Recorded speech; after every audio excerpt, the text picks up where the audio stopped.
जय श्री हरि। आप सभी भक्तों पर विष्णु भगवान और माँ लक्ष्मी की कृपा सदा सर्वदा बनी रहे। प्यारे भक्तों, आज जेठ महीने की शुक्ला पक्ष की अष्टमी तिथि है और दिन है मंगलवार। भक्तों, जेठ महीने की मंगलवार का बहुत महत्व है। इस दिन व्रत करने और कथा सुनने से भक्तों की हर मनोकामना पूर्ण होती है। भक्तों, शुक्ला पक्ष की अष्टमी तिथि को मासिक दुर्गा अष्टमी का पर्व मनाया जाता है। यह तिथि देवी दुर्गा की आराधना के लिए समर्पित होती है, जिसमें भक्त उपवास रखते हैं और विशेष पूजा अर्चना करते हैं। तो भक्तों, आइए आज की इस वीडियो में आप सभी श्रवण करेंगे बुधवार मंगलवार की व्रत कथा, मासिक दुर्गा अष्टमी की व्रत कथा और अंत में सुनेंगे ज्येष्ठ मास कथा अध्याय 22। भगवान आप सभी भक्तों की सभी मनोकामना को पूर्ण करे। जय श्री गणेश। मंगलवार व्रत कथा। बहुत समय पहले की बात है। किसी गांव में एक बुढ़िया रहती थी। वह मंगल देव को अपना इष्ट मानती थी। मंगलवार के दिन वह ना तो घर लिपती थी और ना ही धरती खोदा करती थी। हर मंगलवार को वह मंगल देव का व्रत रखती थी। उसका एक पुत्र था जो मंगलवार के दिन ही पैदा हुआ था, इसलिए वह उसे मांगलिया कहकर पुकारा करती थी। बुढ़िया की श्रद्धा देखकर स्वयं मंगल देव ने उसकी परीक्षा लेने की ठानी और साधु का भेष बनाकर उसके घर मंगलवार के दिन ही पहुंच गए। वह बुढ़िया से बोले कि मुझे भोजन बनाना है, तू थोड़ी सी धरती लीप दे तो मैं भोजन बना लूं। बुढ़िया ने कहा कि महाराज, मैं मंगलवार की व्रती हूँ, मैं आज के दिन धरती नहीं लिपती, मैं जल का छिड़काव कर देती हूँ, आप उस पर भोजन बना ले। उसकी बात सुन साधु ने हठ पकड़ ली कि मैं तो लिपी हुई धरती पर ही भोजन बनाता हूँ। बुढ़िया ने भी रट पकड़ ली कि आज तो धरती ना लिप सकूंगी, इसके अलावा आप जो भी करने को कहेंगे मैं करूंगी। उसकी बात सुन साधु ने वचन लिया कि धरती लिपने के अलावा जो कहूँ करना पड़ेगा। बुढ़िया ने 3 बार वचन दे दिया। अब साधु ने कहा कि अपने बेटे को बुला दे, मैं उसकी पीठ पर अंगीठी जलाकर खाना बना लूंगा। साधु की बात सुनकर बुढ़िया के होश उड़ गए, पर वह मंगल देव को साक्षी मानकर वचन दे चुकी थी। उसने मंगल देव का स्मरण कर अपने बेटे को बुलाकर साधु के पास भेज दिया। साधु ने कहा कि माँ, तू ही अपने बेटे को लेटा और अंगीठी सुलाग दे। बुढ़िया ने मंगल देव का स्मरण करते हुए बेटे को अवधार लिटाकर अंगीठी जला दी और साधु महाराज को बोलकर अपना काम करने लगी। जब साधु महाराज का खाना बन गया, तब उन्होंने बुढ़िया को आवाज दी और कहा कि अपने बेटे को बुला दे, वो भी भोग ले लेगा। बुढ़िया ने हैरान होकर कहा कि महाराज, अभी तो आपने उसकी पीठ पर खाना बनाया है, अब वह कहाँ से आएगा? आप कृपया भोजन ग्रहण करें और जहाँ जाना हो जाए, मुझे और दुखी ना करे। साधु ने हठ पकड़ ली कि अपने बेटे को आवाज दे। साधु की बात सुन बुढ़िया ने जैसे ही कहा, मांग लिया, ओ मांग लिया, उसका बेटा दौड़ता हुआ आ गया। बेटे को देखकर बुढ़िया चकित रह गई। तब साधु महाराज ने कहा, माँ, तेरा व्रत सफल हो गया, तेरी अपने इष्ट देव में अटल श्रद्धा है, इसलिए आज के बाद वे हर तरह से तेरी रक्षा करेंगे, तुझे कभी भी कोई कष्ट ना होगा। मंगलवार का व्रत सभी प्रकार के सुख प्राप्त करने, रक्त विकार दूर करने, राज्य सम्मान पाने और पुत्र प्राप्ति के लिए किया जाता है। इस व्रत को रखने से मनुष्य के समस्त पाप नष्ट हो जाते हैं। यह व्रत 21 सप्ताह तक किया जाना चाहिए। व्रत के दौरान गेहूं और गुड़ से बने आहार ही ग्रहण किए जाने चाहिए। भोजन दिन या रात में केवल एक बार ही किया जाना चाहिए। इस व्रत के अंत में हनुमान जी की पूजा करनी चाहिए। पूजा के समय लाल रंग के वस्त्र पहने और हनुमान जी को लाल रंग के फूल ही चढ़ाए। पूजा के बाद मंगलवार व्रत की कथा सुननी चाहिए और अंत में हनुमान जी की आरती करनी चाहिए। इस तरह विधि पूर्वक और पूरी श्रद्धा से व्रत की जाने पर मंगलदेव प्रसन्न होते हैं और भक्त पर अपनी कृपा बरसाते हैं।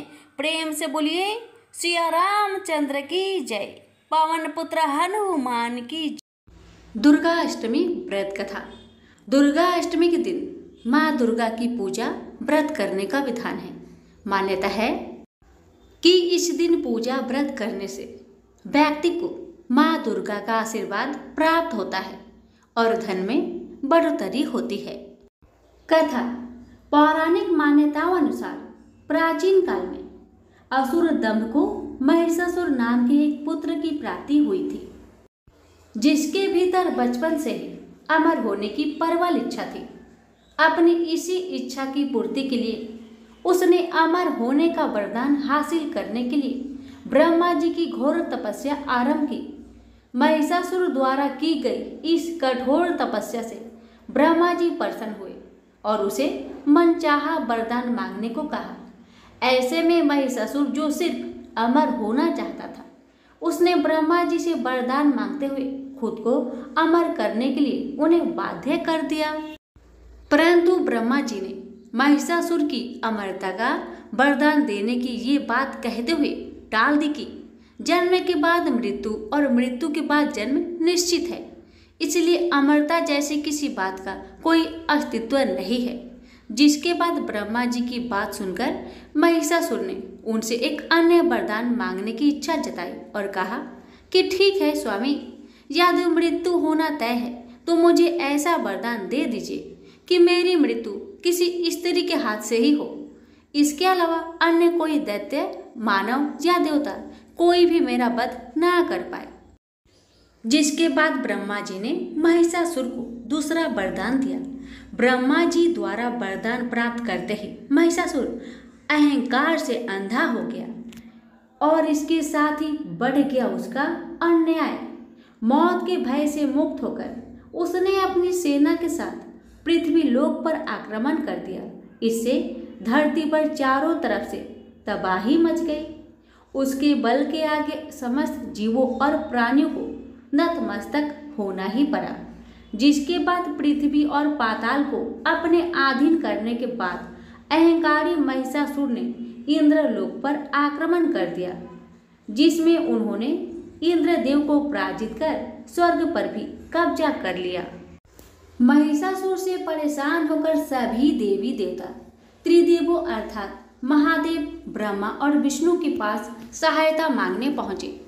इस पर विष्णु जी ने उसके अंत के लिए देवी शक्ति के निर्माण की सलाह दी। जिसके बाद सभी देवताओं ने मिलकर देवी शक्ति को सहायता के लिए पुकारा और इस पुकार को सुनकर सभी देवताओं के शरीर में से निकले तेज से एक अत्यंत खूबसूरत सुंदरी का निर्माण किया। उसी तेज से निकली माँ आदि शक्ति, जिसके रूप और तेज से सभी देवता भी आश्चर्यचकित हो गए। त्रिदेवी की मदद से निर्मित हुई देवी दुर्गा का हिमवान ने सवारी के लिए सिंह दिया और इसी प्रकार वहां मौजूद सभी देवताओं ने भी माँ को अपने अपने एक अस्त्र शस्त्र सौंपे और इस तरह स्वर्ग में देवी दुर्गा को इस समस्या हेतु तैयार किया गया। माना जाता है कि देवी का अत्यंत सुंदर रूप देखकर महिषासुर उनके प्रति बहुत आकर्षित होने लगा और उनसे अपने एक दूत के जरिए देवी माँ के पास विवाह का प्रस्ताव तक पहुंचाया। अहंकारी महिषासुर की इस ओछी हरकत ने देवी भगवती को अत्यधिक क्रोधित कर दिया, जिसके बाद ही माँ ने महिषासुर को युद्ध के लिए ललकारा। माँ दुर्गा से युद्ध का ललकार सुनकर ब्रह्मा जी से मिले वरदान के अहंकार में अंधे हो चुके महिषासुर उनसे युद्ध करने के लिए तैयार भी हो गया। इस युद्ध में एक एक करके महिषासुर की संपूर्ण सेना का माँ दुर्गा ने सर्वनाश कर दिया। इस दौरान माना ये भी चाहता है कि यह युद्ध पूरे 9 दिनों तक चला, जिस दौरान असुरों के सम्राट महिषासुर ने विभिन्न रूप धरकर देवी माँ को छलने की कई बार कोशिश की, लेकिन उसकी सभी कोशिश आखिरकार नाकाम रही और देवी भगवती ने अपने चक्र से इस युद्ध में महिषासुर का सिर काटते हुए उसका वध कर दिया। अतः इस तरह देवी भगवती के हाथों महिषासुर की मृत्यु संभव हो पाई। माना जाता है कि जिस दिन माँ भगवती ने स्वर्गलोक, पृथ्वीलोक और पाताल लोक को महिषासुर के पापों से मुक्ति दिलाई, उस दिन से ही दुर्गा अष्टमी का पर्व प्रारंभ हुआ। प्रेम से बोलिए दुर्गा माता की जय। भक्तों, सूत जी कहते हैं, शौनक जी, पांडवों के महाप्रयाण के पश्चात भगवान के परम भक्त राजा परीक्षित श्रेष्ठ ब्राह्मणों की शिक्षा के अनुसार पृथ्वी का शासन करने लगे। उनके जन्म के समय ज्योतिषमयों ने उनके संबंधों में जो कुछ कहा था, वास्तव में वे सभी महान गुण उनमें विद्यमान थे। उन्होंने उत्तर की पुत्री इरावती से विवाह किया। उससे उन्होंने जन्मेजय आदि 4 पुत्र उत्पन्न किए तथा कृपाचार्य को आचार्य बनाकर उन्होंने गंगा के तट पर 3 अश्वमेध यज्ञ किए, जिनमें ब्राह्मणों को पुष्कल दक्षिणा दी। उन यज्ञों में देवताओं ने प्रत्यक्ष रूप में प्रकट होकर अपना भाग ग्रहण किया था। एक बार दिग्विजय करते समय उन्होंने देखा कि क्षुद्र के रूप में कलयुग राजा का वेश धारण करके एक गाय और बकरे के जोड़े को ठोकरों से मार रहा है। तब उन्होंने उसे बलपूर्वक पकड़कर दंड दिया। शौनक जी ने पूछा, महाभाग्यवान सूत जी, दिग्विजय के समय महाराज परीक्षित ने कलयुग को दंड देकर ही क्यों छोड़ दिया? क्यों नहीं उसको मार डाला? क्योंकि राजा का भेष धारण करने पर भी था तो वह अधम क्षुद्र ही जिसने गाय को लात से मारा था। यदि यही प्रसंग भगवान श्री कृष्ण की लीला से अथवा उनके चरण कमलों के मकरंद रस का पान करने वाले रसिक महाअनुभाव से संबंध रखता हो तो अवश्य ही कहिए। दूसरी व्यर्थ की बातों से क्या लाभ? उनमें तो आयु व्यर्थ नष्ट होती है। प्यारे सूत जी, जो लोग चाहते तो हैं मोक्ष, परंतु अल्प आयु होने के कारण मृत्यु ग्रस्त हो रहे हैं, उनके कल्याण के लिए भगवान यम का आह्वान करके उन्हें यहाँ सामित्र कर्म में नियुक्त कर दिया गया है। जब तक यमराज यहाँ इस कर्म में नियुक्त है तब तक किसी की मृत्यु नहीं होगी। मृत्यु से ग्रस्त मनुष्य लोक के जीव भी भगवान की सुधा तुल्य लीला कथा का पान कर सके। इसलिए महर्षियों ने भगवान यम को यहाँ बुलाया है। एक तो थोड़ी आयु और दूसरे कम समझ। ऐसी अवस्था में संसार के मंदभागे विषयी पुरुषों की आयु व्यर्थ ही बीती जा रही है। नींद में रात और व्यर्थ के कामों में दिन। सूत जी ने कहा, जिस समय राजा परीक्षित कुरु जांगाम देश में सम्राट के रूप में निवास कर रहे थे, उस समय उन्होंने सुना कि मेरे सेना द्वारा सुरक्षित साम्राज्य में कलयुग का प्रवेश हो गया है। इस समाचार से उन्हें दुख तो अवश्य हुआ, परंतु यह सोचकर कि युद्ध करने का अवसर हाथ लगा, वे उतने दुखी नहीं हुए। इसके बाद युद्धवीर परीक्षित ने धनुष हाथ में ले लिया। वे श्याम वर्ण के घोड़े से जुटे हुए सिंह की ध्वजा वाले सुसज्जित रथ पर सवार होकर दिग्विजय करने के लिए नगर से बाहर निकल पड़े। उस समय रथ, हाथी, घोड़े और पैदल सेना उनके साथ साथ चल रही थी। उन्होंने भद्रासव, केतुमाल, भारत, उत्तर कुरु और किमपुरुष आदि सभी वर्षों को जीतकर वहां के राजाओं से भेंट ली। उन्हें उन देशों में सर्वत्र अपने पूर्वज महात्माओं का सुयश सुनने को मिला। उस यशोगान से पद पद पर भगवान श्री कृष्ण की महिमा प्रकट होती थी। इसके साथ ही उन्हें ये भी सुनने को मिलता था कि भगवान श्री कृष्ण ने अश्वत्थामा के ब्रह्मशस्त्र की ज्वाला से किस प्रकार उनकी रक्षा की थी। यदुवंशी और पांडवों में परस्पर कितना प्रेम था तथा पांडवों की भगवान श्री कृष्ण में कितना भक्ति थी। जो लोग उन्हें यह चरित्र सुनाते उन पर महामना राजा परीक्षित बहुत प्रसन्न होते। उनके नेत्र प्रेम से खिल उठते। वे बड़ी उदारता से उन्हें बहुमूल्य वस्त्र और मणियों के हार उपहार रूप में देते। वे सुनते ही कि भगवान कृष्ण ने प्रेमवश होकर पांडवों के सारथी का काम किया, उनके सभासद बने, यहाँ तक कि उनके मन के अनुसार काम करने की उनकी सेवा भी की। उनके सखा तो थे ही, दूत भी बने। वे रात को शस्त्र ग्रहण करके वीरासन से बैठ जाते और शिविर का पहरा देते, उनके पीछे पीछे चलते, स्तुति करते तथा प्रणाम करते। इतना ही नहीं, अपने प्रेमी पांडव के चरणों में उन्होंने सारे जगत को झुका दिया। तब परीक्षित की भक्ति भगवान श्री कृष्ण के चरण कमलों में और भी बढ़ जाती। इस प्रकार वे दिन दिन पांडवों के आचरण का अनुसरण करते हुए दिग्विजय कर रहे थे। उन्हीं दिनों उनके शिविर से थोड़ी ही दूर पर एक आश्चर्यजनक घटना घटी। वहाँ मैं आपको सुनाता हूँ। धर्म में बैल का रूप धारण करके एक पैर से घूम रहा था। एक स्थान पर उसे गाय के रूप में पृथ्वी मिली। पुत्र की मृत्यु से दुखिनी माता के समान उसके नेत्र से आंसुओं की झरने झर रहे थे। उसका शरीर श्रीहीन हो गया था। धर्म पृथ्वी से पूछने लगा, कल्याणी, कुशल से तो है ना? तुम्हारा मुख कुछ कुछ मलिन हो रहा है, तुम श्रीहीन हो रही हो। मालूम होता है तुम्हारे हृदय में कुछ न कुछ दुख अवश्य है। क्या तुम्हारा कोई संबंधी दूर देश में चला गया है जिसके लिए तुम इतना चिंता कर रही हो? कहीं तुम मेरी तो चिंता नहीं कर रही हो कि अब इसके 3 पैर टूट गए, एक ही पैर रह गया है? संभव है तुम अपने लिए शोक कर रही हो कि अब क्षुद्र तुम्हारे ऊपर शासन करेंगे।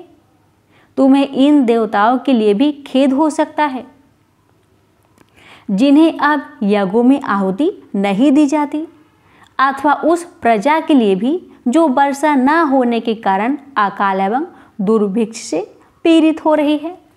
देवी, क्या तुम राक्षस सरीखे मनुष्य के द्वारा सताई हुई अर्चित स्त्रियां एवं आर्त बालकों के लिए शोक कर रही हो? संभव है विद्या अब कुकर्मी ब्राह्मणों के चंगुल में पड़ गई है और ब्राह्मण वृपद्रोही राजाओं की सेवा करने लगे हैं और इसी का तुम्हें दुख हो। आज के नाम मात्र के राजा तो 16 आने कलयुगी हो गए हैं। उन्होंने बड़े बड़े देशों को भी उजाड़ डाला है। क्या तुम उन राजाओं या देश के लिए शोक कर रही हो? आज की जनता खान पान, वस्त्र, स्नान और स्त्री सहवास आदि में शास्त्रीय नियमों का पालन न करके स्वेच्छाचार कर रही है। क्या इसके लिए तुम दुखी हो? माँ पृथ्वी, अब समझ में आया। हो ना हो तुम्हें भगवान श्री कृष्ण की याद आ रही हो, क्योंकि उन्होंने तुम्हारा भार उतारने के लिए ही अवतार लिया था और ऐसी लीलाएं की थी जो मोक्ष का भी अवलंबन है। अब उनके लीला संवरण कर लेने पर उनके परित्याग से तुम दुखी हो गई हो। देवी, तुम तो धन रत्नों की खान हो। तुम अपने कलेश का कारण जिससे तुम इतनी दुर्बल हो गई हो, मुझे बतलाओ। मालूम होता है बड़े बड़े बलवानों को भी हरा देने वाली काल ने देवताओं के द्वारा वंदनीय तुम्हारी सौभाग्य को छीन लिया है। पृथ्वी ने कहा, धर्म, तुम मुझसे जो कुछ पूछ रहे हो वह सब स्वयं जानते हो। जिन भगवान के सहारे तुम सारे संसार को सुख पहुंचाने वाले अपने चारों चरणों से युक्त थे, जिनमें सत्य, पवित्रता, दया, क्षमा, त्याग, संतोष, सरलता, सम, दम, तप, समता, तितिक्षा, उपरति, शास्त्र विचार, ज्ञान, वैराग्य, ऐश्वर्य, वीरता, तेज, बल, स्मृति, स्वतंत्रता, कौशल, कांति, धैर्य, कोमलता, निर्भीकता, विनय, शील, साहस, उत्साह, बल, सौभाग्य, गंभीरता, स्थिरता, आशिकता, कृति, गौरव और निरहंकारता, ये 39 अप्राकृतिक गुण तथा महात्माकांक्षी पुरुषों के द्वारा वांछनीय और भी बहुत से महान गुण उनकी सेवा करने के लिए नित्य निरंतर निवास करते हैं, एक क्षण के लिए भी उनसे अलग नहीं होते। उन्हीं समस्त गुणों के आश्रय सौंदर्य धाम भगवान श्री कृष्ण ने इस समय इस लोक से अपनी लीला संवरण कर ली और यह संसार पापमय कलयुग के कुकृष्टि का शिकार हो गया। यही देखकर मुझे बड़ा शोक हो रहा है। अपने लिए, देवताओं में श्रेष्ठ तुम्हारे लिए, देवता, पितर, ऋषि, साधु और समस्त वर्णों तथा आश्रमों के मनुष्य के लिए मैं शोकग्रस्त हो रही हूँ, जिनका कृपा कटाक्ष प्राप्त करने के लिए ब्रह्मा आदि देवता भगवान के शरणागत होकर बहुत दिनों तक तपस्या करते रहे। वही लक्ष्मी जी अपने निवास स्थान कमल वन का परित्याग करके परे प्रेम से जिनके चरण कमलों की सुलभ छत्र छाया का सेवन करती है, उन्हीं भगवान के कमल, ब्रज, अंकुश, ध्वजा आदि चिन्हों से युक्त श्री चरणों से विभूषित होने के कारण मुझे महान वैभव प्राप्त हुआ था और मेरी तीनों लोकों से बढ़कर शोभा हुई थी। परंतु मेरे सौभाग्य का अब अंत हो गया। भगवान ने मुझ अभिमानी को छोड़ दिया। मालूम होता है मुझे अपने सौभाग्य पर गर्व हो गया था, इसलिए उन्होंने मुझे यह दंड दिया है।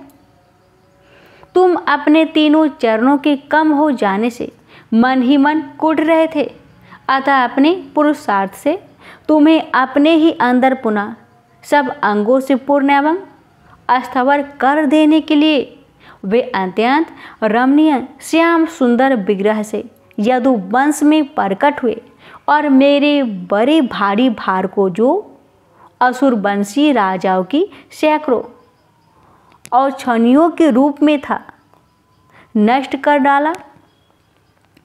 क्योंकि वे परम स्वतंत्र थे, जिन्होंने अपनी प्रेम भरी चितवन, मनोहर मुस्कान और मीठी मीठी बातों से सत्यभामा आदि मधुमयी मनिनियों के मानने के साथ धीरज को भी छीन लिया था और जिनके चरण कमलों के स्पर्श में निरंतर आनंद से पुलकित रहती थी, उन पुरुषोत्तम भगवान श्री कृष्ण का विरह भला कौन सह सकती है।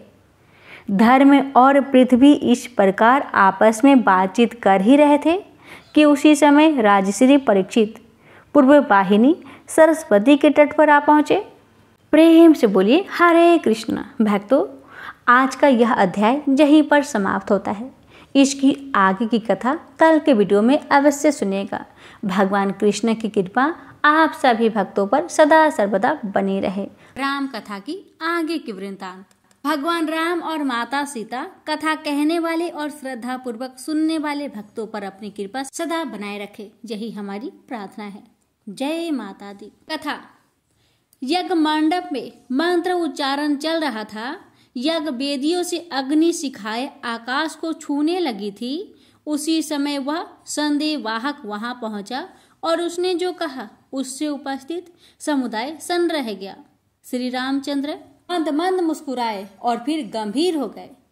संदेहवाहक की बात सुनकर भरत और शत्रुघ्न की तैयारियां चढ़ गई। अयोध्यापति श्री रामचंद्र का अश्व बंदी बना लिया गया। यह एक अविश्वास भरा समाचार था। जिस अश्व के रक्षक लक्ष्मण जी थे, जिनके सहायक महावीर हनुमान थे और उनके साथ में विशाल सेना थी, उसे तो इंद्र भी रोकने का साहस नहीं कर सकता था। फिर रोका किसने? 2 मुनि कुमारों ने। न केवल रोका अपितु युद्ध भी किया और लक्ष्मण व हनुमान को परास्त भी कर दिया। इसे कपोल कल्पित कथा ही कहा जा सकता है। भारत को संदेहवाहक की मनोस्थिति पर संदेह हुआ कि कहीं किसी मादक पदार्थ के प्रभाव में तो नहीं था, परंतु वे तो कई थे। यह अनहोनी कैसे हो गई? अपने बाणों से काल को भी संतुष्ट करने वाले लक्ष्मण जी को कोई युद्ध में जीत सकता है? जिनके मुष्टि प्रहार से पर्वत भी रसातल में धंस जाते हैं, उन महाबली हनुमान को कोई कैसे परास्त कर सकता है? प्रभु कुछ बोलते क्यों नहीं? अनुज भरत, बल और ऐश्वर्य अस्थायी नहीं होते। श्री राम ने भारत को समझाते हुए कहा, परिवर्तन संसार का नियम है। पृथ्वी पर एक से बढ़कर एक अद्भुत योद्धा है। वन क्षेत्रों का पराक्रम प्राय लोक व्यवहार में दिखाई नहीं देता। महर्षि परशुराम इसका उदाहरण है। तुम शत्रुघ्न सहित जाकर यज्ञ के अश्व को बंधन मुक्त कराओ। शत्रु विकट है, इसलिए किसी प्रकार का अभिमान हृदय में न रखकर यथाचित सैन्य बल ले जाकर राज्य की प्रतिष्ठा की रक्षा सर्वोपरि है। श्री राम का आदेश पाकर भरत ने चतुरंगिनी सेना को अपने साथ लिया और शत्रुघ्न को भी लेकर चल पड़े। वे मार्ग में सोचते जाते कि यह कैसे संभव हो सकता है कि लक्ष्मण और हनुमान को सेना सहित परास्त होना पड़ा। 2 मुनि कुमार ऐसा कैसे कर सकते थे?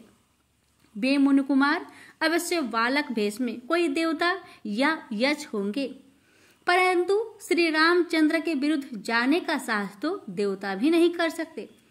फिर वे अवश्य ही मायावी राक्षस होंगे। यह बात भारत को जंची। राक्षसी रामचंद्र से वैर ठान सकते हैं और उन्होंने ही ऐसा किया होगा। भारत ने अपना विचार शत्रुघ्न को बताया तो वे भी इस बात को मान गए कि ऐसा दुस्साहस केवल राक्षस ही कर सकते हैं और वे 2 बालक राक्षस कुमार ही होंगे। परंतु लक्ष्मण क्यों परास्त हुए?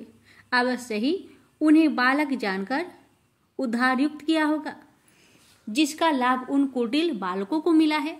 अब उन्हें ज्ञात होगा कि रघुवंशियों का बल जब क्रोध करता है तो क्या होता है। इधर लव कुश निश्चिंत होकर आपस में वार्तालाप कर रहे थे। हनुमान को तो उन्होंने रस्सी से लपेटकर एक पेड़ में बांध दिया था। लक्ष्मण को उनका सारथी ले भागा था। अब तो लव कुश को अगले आक्रमण की प्रतीक्षा थी, जो यज्ञ नियमों के अनुसार अवश्य ही होने वाला था।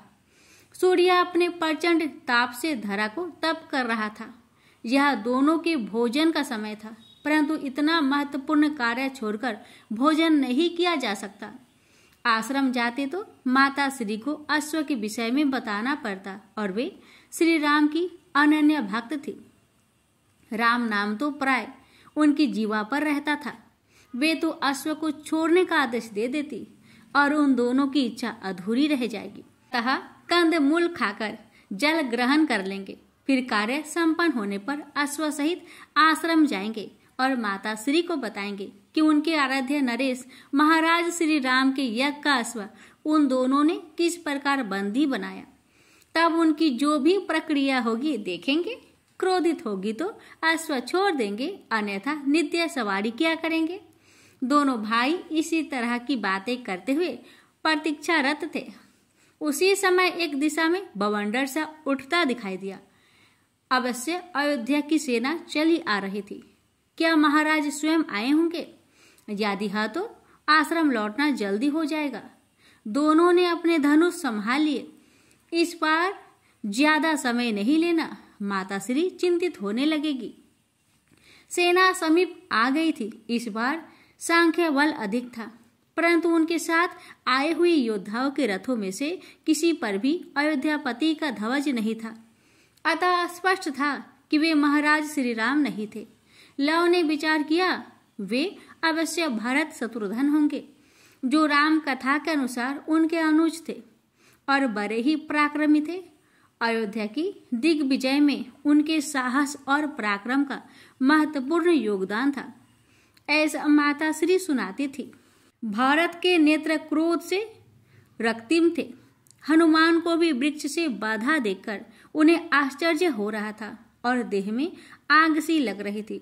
वे बालकों के निकट जाकर बोले, दुष्ट बालकों, तुम मुनि कुमारों के भेष में अवश्य ही राक्षस हो। बालक रूप में सामने आकर तुमने लक्ष्मण और महाबली हनुमान को छल लिया है, परंतु अब तुम्हारी मृत्यु तुम्हारे सामने है।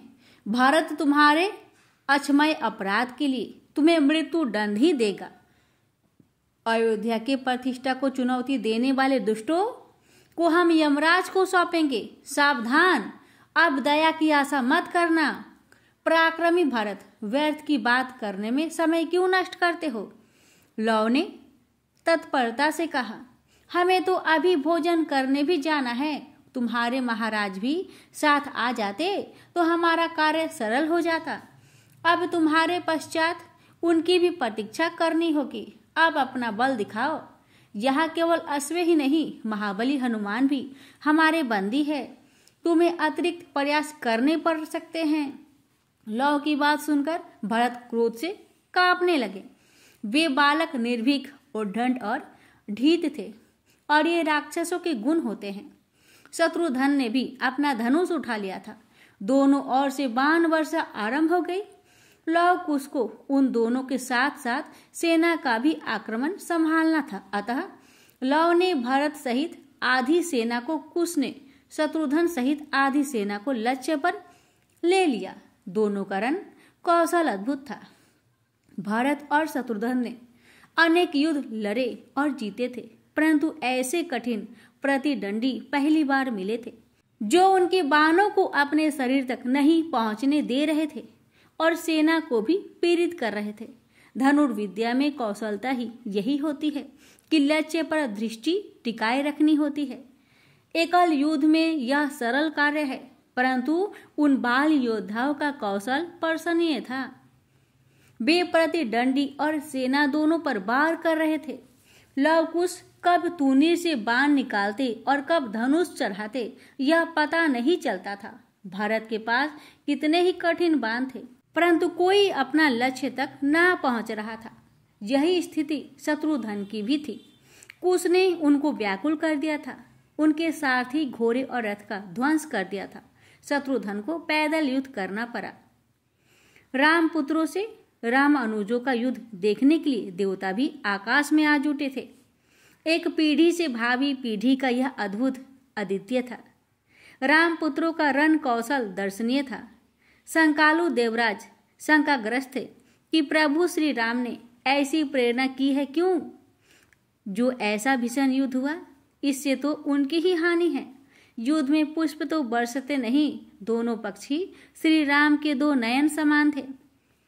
किसी को भी कुछ हो गया तो नारायण नारायण देवऋषि नारद भी हल उठे। देवेंद्र, प्रभु की लीला को तुम क्या समझते? तुम्हारी तो प्रवृत्ति ही शंकालु है। यह युद्ध नहीं, यह तो वर्तमान को भविष्य के दर्शन कराए जा रहे हैं। अयोध्या के वास्तविक उत्तराधिकारियों से अयोध्या का परिचय है। यह युद्ध लोक व्यवहार को नीति के अनुसार संतुष्ट करने का युद्ध है। यह जानकी सूतों के अधिकारों की भव्य स्थापना है। यह संसार को यह सिद्ध करके दिखाया जा रहा है कि सीता के पुत्र सब प्रकार से इस योग्य है कि अयोध्या के साम्राज्य को सुरक्षित भी रख सकते हैं और विस्तार भी दे सकते हैं। प्रभु श्री राम के मूल्य का कोई उत्तर नहीं है। वे केवल अपने पुत्र होने के कारण ही लव कुश को सिंहासन का अधिकारी नहीं मानते। वे तो योग्यता भी परखेंगे, सामर्थ्य भी जानेंगे। एक नीति कुशल राजा को ऐसा ही करना चाहिए। श्री राम इस युद्ध के माध्यम से राजनीति का महत्वपूर्ण संदेश दे रहे थे कि ज्येष्ठ या वरिष्ठ होना उत्तराधिकारी का मानक नहीं होना चाहिए, अपितु योग्यता भी अवश्य देखी जानी चाहिए। यह युद्ध उन मानकों को परख रहा है। देवऋषि के इस विश्लेषण ने सबको हर्षित कर दिया। प्रभु श्री राम ने मानवीय मूल्यों का आदर्श उदाहरण प्रस्तुत किया था। यह देखकर देवगण यज्ञ मंडप में शांत बैठे प्रभु श्री राम पर पुष्प वर्षा करने लगे और तमसा तट पर चल रहे रोमांचक युद्ध को देखने लगे। भारत और शत्रुघ्न शिथिल होने लगे थे और सेना पीछे हटने लगी थी। राम पुत्रों ने रणभूमि को बाणों और लाशों से पाट दिया था और वे अभी भी अविचल युद्धरत थे। समय का अभाव जानकर दोनों भाइयों की दृष्टि मिली और संकेत हुए।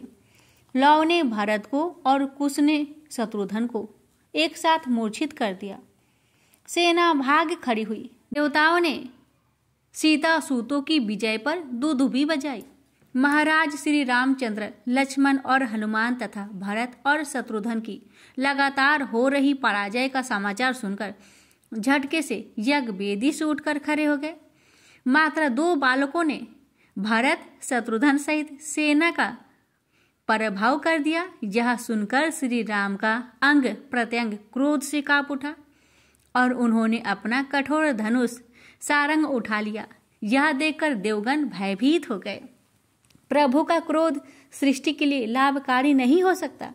देवऋषि नारद ने स्पष्ट किया, प्रभु तो क्रोध करते ही नहीं, ये तो अयोध्यापति का क्रोध है।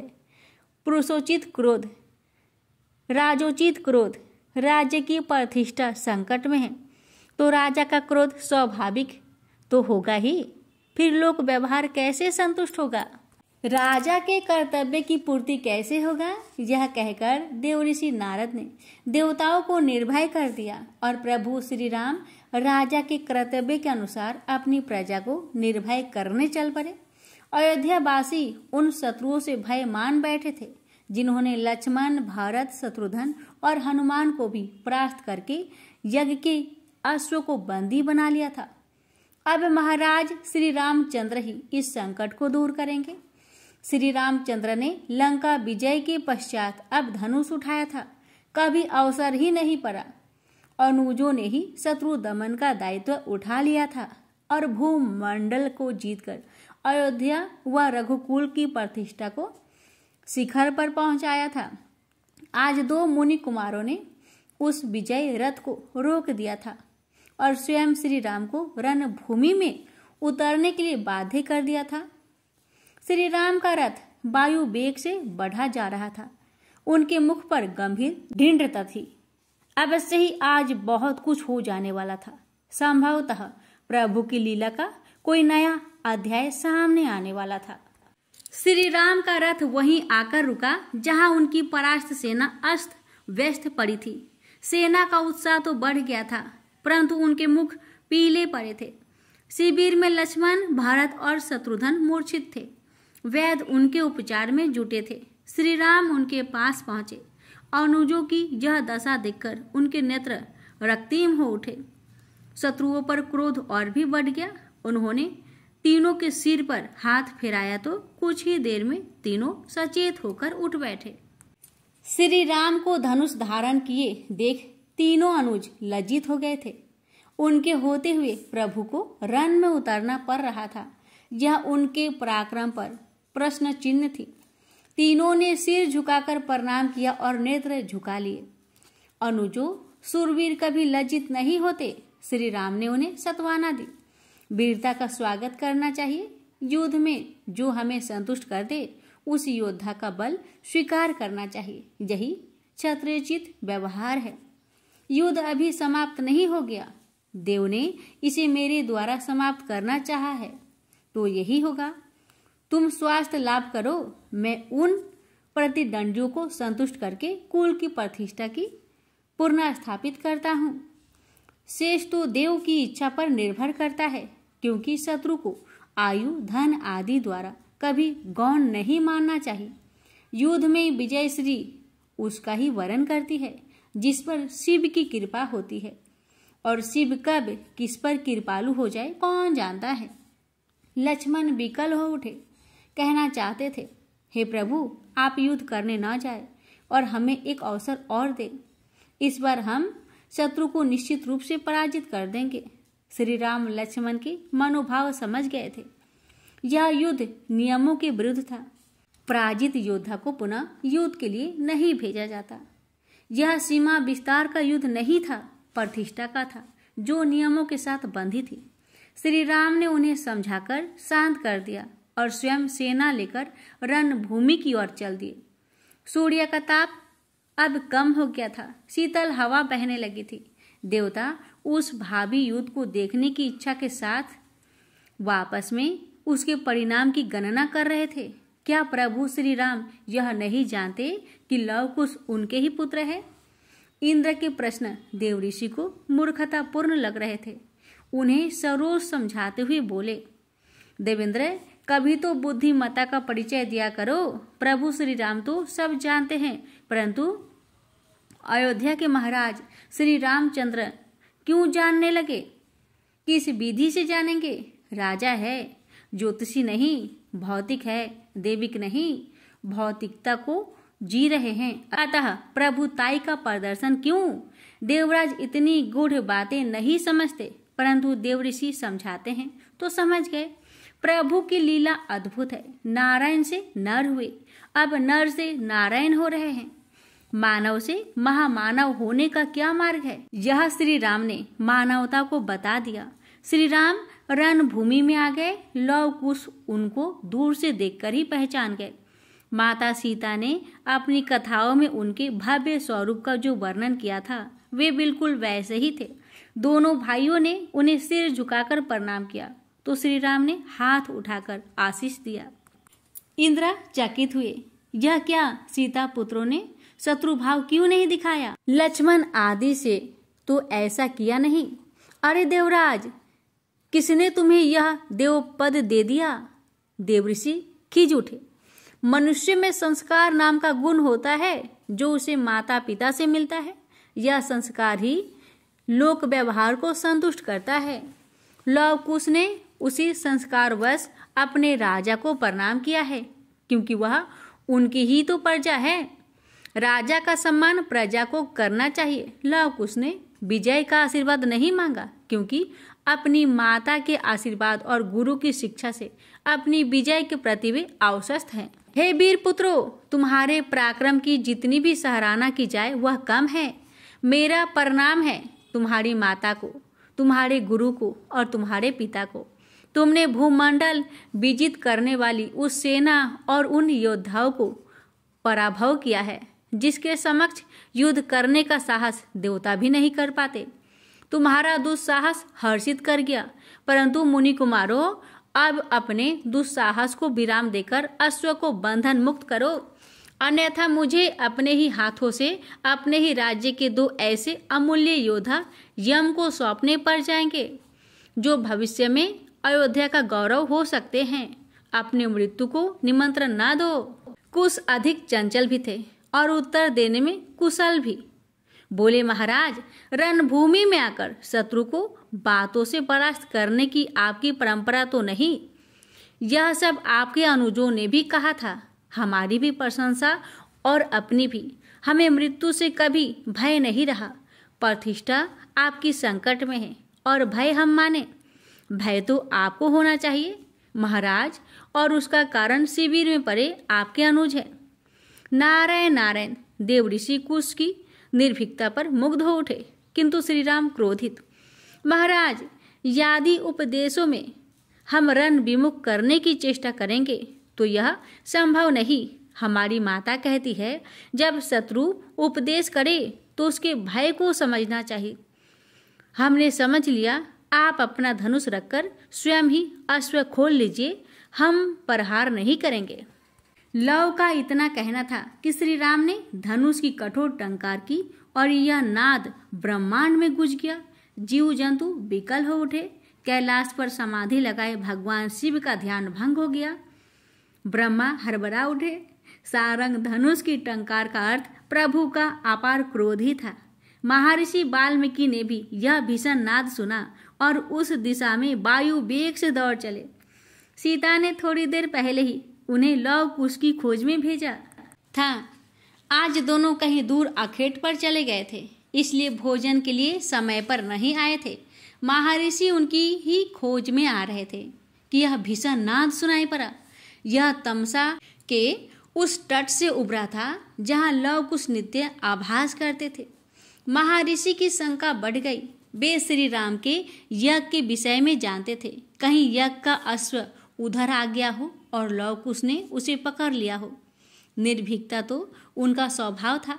महर्षि को वह रजत छत्र, वह अजय पातिका और वह स्वर्ण जड़ित मुकुट दिखाई दे गया। फिर क्रोध से रक्तिम नेत्र और तुनीर की ओर बढ़ती भुजा और सामने युद्ध को तत्पर सीता पुत्र। महर्षि ने मन ही मन याचना की, प्रभु क्षमा क्षमा, प्रभु क्षमा, दया कीजिए नाथ, अनर्थ हो जाएगा, क्रोध विनाशकारी है। श्री राम ने सरसंधान कर लिया था। लव कुश ने भी बाण चढ़ा लिए थे। तभी महर्षि वाल्मीकि बीच में आ गए। दोनों के धनुष झुक गए। देवताओं ने शांति की सांस ली। यदि क्षण भर और महर्षि न आते तो अनर्थ हो जाता। श्री राम ने धनुष रखकर रथ से उतरते हुए महर्षि को प्रणाम किया। अब प्रभु सहज थे। हे नाथ, हे सर्वेश्वर, यह आपकी कैसी लीला है। पिता पुत्र की युद्ध की कैसी परिपाटी को आप लोग व्यवहार में स्थापित करने जा रहे थे। और पुत्रों, निर्भीकता व साहस का अर्थ सीमाओं में रहकर व्यवहारत होना होता है। तुम्हारी माता सीता ने इतना तो तुम्हें अवश्य बताया था, अपने पिता के सम्मुख शस्त्र उठाना कदापि उचित नहीं होता। रहस्य उद्घाटन हो गया था। प्रभु की लीला का समापन तक पहुंचा। देवगत हर्षित हो उठे। श्री राम के नेत्रों में पिता तुल्य वात्सल्य उमड़ आया। लव कुश ने आज पहली बार अपनी माता का नाम जाना। सीता नित्य ही जो सुनते थे कि श्री राम की पत्नी सीता थी, कभी जान ही ना सके कि कथा सुनाते समय माता इतना भव्य और सटीक वर्णन इसलिए कर पाती थी क्योंकि वे स्वयं उस कथा की मुख्य पात्र थी। लव कुश के नेत्र से अश्रु छलक उठे। श्री राम ने भुजाएं फैला दी और दोनों भाई उनमें सिमट गए। श्री राम आज ही अपने पुत्र को अपना सारा वात्सल्य देना चाहते थे। उन्हें चूम रहे थे, दुलार रहे थे। महर्षि ने हनुमान को बंधन मुक्त कर दिया। वे अब सचेत हो गए थे, परंतु अब सामने के दृश्य ने इतना भाव विभोर कर दिया था कि एकटक देखे जा रहे थे। शुभेच्छु यज्ञ सफल और संपन्न हुआ। यही उसका उद्देश्य था। सीता ने रसोई बना ली थी। लव कुश अभ्यास के लिए गए हुए थे। ये नित्य ही जाते थे। जब से धनुर्विद्या में निपुण हुए थे तब से धनुषवाणी उनके सखा हो गए थे। कुटिया में केवल भोजन और शयन के लिए आते थे। दोनों को कथा सुनने में बड़ा आनंद आता था और अपनी माता की गोद में सिर रखकर कथा सुनते सुनते ही सो जाते थे। अपने सुकुमारों को सुलाकर सीता जी स्वामी की स्मृतियों को हृदय में सजोए अतीत को याद करती थी। फिर सोए हुए पुत्रों में अपना भविष्य देखती थी, जो कभी न कभी तो प्रभु श्री राम की कृपा से सूर्य की तरह प्रकाशित होंगे। दोनों नयन तारों को देखकर सीता ने अपना विषाद भुला दिया था। आज दोनों भोजन के समय पर नहीं आए थे। कुछ देर और भोजन के लिए प्रतीक्षा करके अंततः वे उकता गई। कई बार माता पुत्रों की ऐसी हरकतों से झुंझला जाती थी, परंतु यह झुंझलाहट सम्मुख पड़ते ही स्नेह में बदल जाती थी। सीता जी ने महर्षि वाल्मीकि से विनय की कि उन दोनों को खोजकर लाए, तो महर्षि उन्हें खोजने निकल पड़े थे। सीता जी सामान्य माता की भांति स्वयं से ही बतिया रही थी। आज आने दो दोनों को, बड़ी मनमानी करने लगे हैं। बड़े हो गए हैं तो क्या मनमानी करेंगे। माता की पीड़ा नहीं समझते, कितनी कठिनाइयों से पाला पोसा है। अब आंखों से इतनी दूर रहने लगे हैं। इतनी देर के लिए आ जाएंगे तो ठीक से समझा दूंगी। सीता जी अभी सौ वार्ता कर ही रही थी कि तभी एक भीषण टंकार गुजी और वे चौंक पड़ी। उन्होंने अपना हाथ हृदय पर रख लिया। यह टंकार सारंग धनुष की थी, प्रभु श्री राम के उस धनुष की जिससे असंख्य राक्षसों ने मुक्ति पाई थी। प्रभु श्री राम आ गए, मुक्ति धाम आ गए मुक्ति देने के लिए। सीता के नेत्र अश्रुपूरित हो गए। मानव जीवन के समस्त कड़वे मीठे अनुभवों को भोगने के बाद अब स्वलोक गमन का समय आ गया था और यह धनुष टंकार उसी का संकेत थी। प्रभु श्री राम ने अपनी प्राण प्रिया श्री लक्ष्मी को बैकुंठ जाने की अनुमति दे दी थी। वहां श्री राम अपने पुत्र पर निछावर हुए जा रहे थे। आंखों से अश्रुधारा बह रही थी। बार बार महर्षि के कृतज्ञ हो रहे थे कि उन्होंने रघुकुल के उत्तराधिकारियों को विषम परिस्थितियों में न केवल आश्रय दिया अपितु उन्हें इस योग भी बनाया है कि वे अपने कुल वंश की कीर्ति को बढ़ाने वाले हो सके। दूसरी ओर महर्षि इसलिए कृतज्ञ हो रहे थे कि प्रभु ने उन्हें यह दायित्व देकर कृतार्थ किया। लक्ष्मण, भरत और शत्रुघ्न भी आ गए और अपने भतीजे को बार बार हृदय से लगाकर प्रफुल्लित हो रहे थे। लव कुश अब लज्जा का अनुभव कर रहे थे। अपने पूज्य चाचाओं से युद्ध करके ऐसा होना स्वाभाविक था। वे कुछ चुभते शब्द भी कह गए थे, इसलिए पश्चाताप कर रहे थे। मन ही मन उन्हें अपने शब्द स्मरण हो रहे थे। लव कुश की सकुचाहट को भरत जी ने भाप लिया और कुश को गोद में उठाकर दुलारा। वत्स, तुमने हमें धन्य कर दिया। तुम्हारा साहस अकारण नहीं था, यह तुम्हारे कौशल के अनुसार उचित था। तुमने वही किया जो विरोचित था। तुमसे परास्त होने पर अब जो आनंद अनुभव हो रहा है उसका वर्णन करने के लिए हमारे पास शब्द नहीं है। देव ने तुम्हें हमसे दूर रखकर जो पीड़ा दी वह सब समाप्त हो गई। आज के जैसा सुख तो कभी मिला ही नहीं। लक्ष्मण लव को हृदय से लगाए उसके शौर्य का गुणगान कर रहे थे। कोई हनुमान को देखे वे भाव में जरवत हो गए। टुकुर टुकुर इस दृश्य को देख रहे थे। बहुत समय पश्चात अपने प्रभु के मुख पर स्वाभाविक हंसी देखी थी। वर्तमान से अतीत का ऐसा सुखद मिलन, वीरतापूर्ण मिलन, भावपूर्ण मिलन, देवता भी हर्षित हो रहे हैं। देव ऋषि का विश्लेषण कितना सटीक सिद्ध हो रहा था। प्रभु ने कितने भव्य ढंग से संसार के समक्ष लव कुश के अधिकारों को रक्षित किया और उन्हें समाज में स्थापित किया था। देवराज इंद्र को अब प्रसन्नता हो रही थी कि प्रभु श्री राम और जानकी जी का पूर्ण मिलन होगा। तब उस क्षण का आनंद कुछ और ही होगा। देवऋषि ने पुनः उनकी बुद्धि पर खींच जताई। प्रभु को भाव में समझा जाता है, बुद्धि से नहीं। श्री राम ने महर्षि से विनय करते हुए सीता की दर्शन की इच्छा व्यक्त की तो सभी हर्षित हो उठे। आहा, प्रभु ने कानों में अमृत रस घोल दिया है। लक्ष्मण को तो अत्यंत हर्ष हुआ था। कितने समय से मन में एक अपराध बोध था। भले ही सब प्रभु की प्रेरणा और आदेश से किया था, परंतु मानव बोचित पीड़ा तो सताती थी। अब वह भी दूर हो जाएगी। अयोध्या पुनः सर्व संपन्न हो जाएगी। जानकी जी के बिना श्री राम अधूरे थे, अयोध्या अधूरी थी। अब सब दुख दूर हो जाने वाले थे। महर्षि वाल्मीकि भी इसे अपना सौभाग्य कह रहे थे कि उन्हें प्रभु ने कृतार्थ कर दिया, जो अपनी कुटिया से पुत्री को विदा करके पिता तुल्य आनंद का सुख भोग पाएंगे। लव कुश अब प्रसन्न थे। वनवासी उन्हें राजकुमार यूं ही नहीं कहते थे, वे सचमुच के राजकुमार थे। अब वनवासियों से विदा लेने का समय आ गया था। इस बात को सोचते ही दोनों भाई उदास हो गए। बचपन जिन सखाओं के साथ व्यतीत किया था उनसे वियोग की पीड़ा सहनी होगी। यही तो जीवन का सौंदर्य है। महर्षि सबको लेकर आश्रम की ओर चल पड़े। लव ने चाचा लक्ष्मण का और कुश ने शत्रुघ्न का हाथ पकड़ रखा था। वनवासी उनके दर्शन के लिए भागे आ रहे थे। जंगल में समाचार फैल गया था कि महाराज श्री रामचंद्र वन भ्रमण को आए थे और लव कुश उन्हीं के पुत्र है।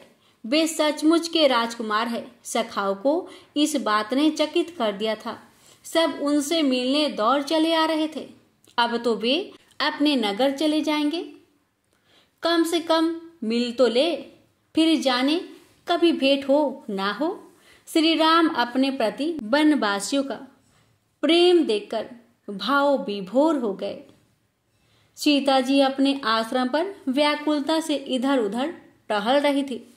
मानव जीवन के नियम व्रत बड़े कठोर होते हैं। उनका निर्वाह करना ही वास्तविक जीवन है। कोई बिरला ही इनका पालन कर पाता है। श्री राम ने जीवन के सभी नियमों, मूल्यों और आदर्शों को मनुष्य रूप में जिया था। उन्होंने समाज को मानवता का पाठ पढ़ाया। धर्म, वचन और सत्य को किसी भी मूल्य पर त्यागना नहीं चाहिए, भले ही बड़े से बड़े कष्ट क्यों ना सहना पड़े। सरल और स्वाभाविक जीवन को कर्तव्यों का निर्वाह करते हुए व्यतीत करना चाहिए।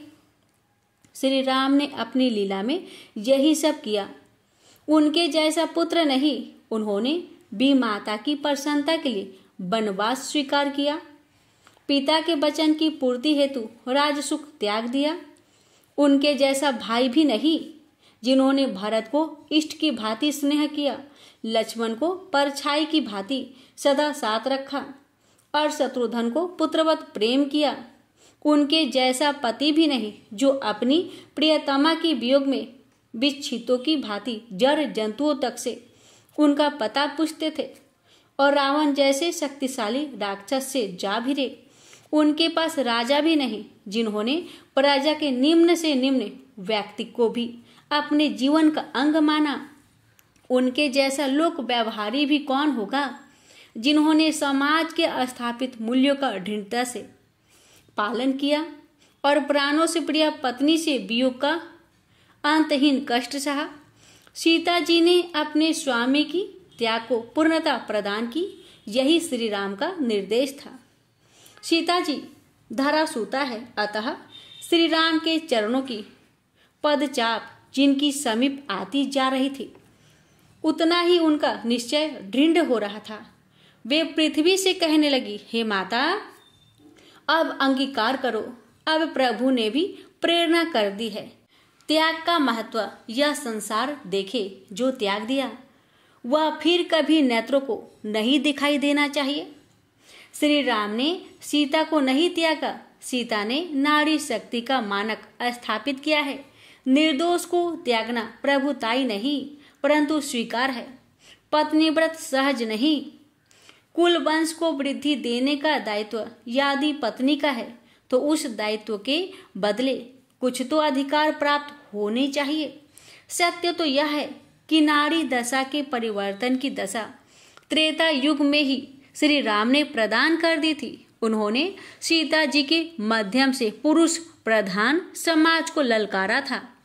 राम कथा की विशेषता ही यह है कि इसमें मानवीय मूल्यों का संतुष्ट प्रतिपादन किया गया है। श्री राम ने जन्म से लेकर मृत्यु तक देवीय शक्तियों का प्रयोग नहीं किया। वे उस साधारण मनुष्य के भांति रहे जो मानवीय संघर्षों के बीच जीते हैं। प्रभुताई केवल प्रेरणात्मक है और यह सृष्टि का दायित्व है, इसे भी निभाना ही होगा। सीते, इस एक शब्द ने सती सीता का हृदय हिला दिया। सीते, क्षमा, भूल हो गई। इतनी सहृदयता नहीं होनी चाहिए। सीता कुटिया के अंदर चली गई थी। हे स्वामी, संसार तो आपकी सहृदयता के ही आश्रय है। आप सीता के लिए इस आदर्श को त्याग सकते हैं? कदापि नहीं। देह के लिए धर्म को विस्मृत नहीं कर सकते। इस दृश्य से जिसे सबसे अधिक आनंद आ रहा था वे देवऋषि नारद थे। इंद्र संकित है कि देवऋषि की प्रसन्नता का कारण क्या है। श्री राम सहित अन्य सभी लोग कुटिया के सामने छोटे से आंगन में आ गए थे। श्री राम के स्वर में करुण निवेदन था, सीते, मैंने जीवन में तुम्हें अत्यधिक कष्ट दिए हैं। अपने आदर्शों और मूल्यों के लिए मैंने तुम्हारा आश्रय लिया। तुमने सदैव एक आदर्श पत्नी की भांति मेरे सभी निर्णय स्वीकार किए और मैं निर्दयता से तुम्हारे हृदय की पीड़ा को अनदेखा करता रहा। स्वयं प्रतिष्ठित होने के लिए मैंने तुम्हारे प्रति क्रूरता दिखाई। राम को श्री रामचंद्र बनने में सीता की महत्वपूर्ण भूमिका रही है, अन्यथा आज राम को कौन अपना आदर्श मानता। वह सब भुला दो प्रिय। देखो आज मेरे साथ कौन कौन तुम्हारे दर्शन को आए हैं। अनुज लक्ष्मण आज भी अपने अपराध बोध से मुक्त नहीं हुआ। भरत और शत्रुघ्न तो आज तक समझ ही नहीं पाए कि तुम अयोध्या से क्यों आई। सीते, राम और रघुकुल तुम्हारे ऋणी हुए। जो तुमने उन्हें लव कुश जैसे पराक्रमी उत्तराधिकारी दिए। ऐसी त्याग मूर्ति तपोनिष्ठ सीता सदैव वंदनीय रहेगी। अब आकर इस हर्ष के आनंद को दोगुना करो। सीता जी के नेत्रों से अश्रुधारा बह रही थी। हे नाथ, विदाई के समय तो हृदय को अपने प्रेम से आहत ना कीजिए। सीता किस प्रकार आपको अपना मुख दिखाए। आपने जिस दिन सीता को त्यागा उसी दिन सीता आपके लिए पराई हो गई थी। अब आप क्यों विनयी हो रहे हैं? संभवतः आप लोक व्यवहार को विस्मृत कर रहे हैं। स्वामी, आप अपने स्थापित मूल्य से पीछे नहीं हट सकते। सीता ऐसा कदापि नहीं होने देगी। आपके त्याग को सीता पूर्ण करेगी।